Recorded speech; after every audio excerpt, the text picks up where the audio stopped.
Igo ra gyud nakaabot ang unit ni Sir dire mga idol no. Taga-agusan pa ni sila. Ani abot ni sila dire mga idol walay minor. Unya porting kapalyado gyud siya mga idol. Hangtod nga pag-abot dire wa na gyud kaandar. Amo ana lang ning gitulak paingon dire sa atong area mga idol.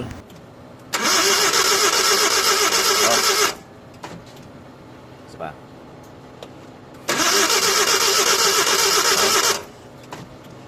Sapa.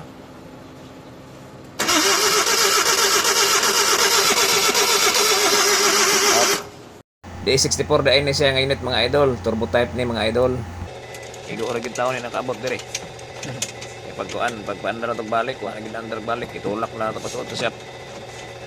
Kay wa namang gid sa kaandar mga idol, ato na nang gamitan og compression tester mga idol. Winta. Bagsak. Berto. Perdeng bagsak ka. Number 3. Lisod kaya 50. Atong nakita dai mga idol no, nga bagsak gid ang iyang mga kompresyon.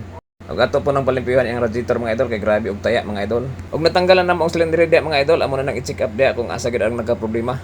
Say status ani niya. Kay wa magini ka pasar ning kuan ani.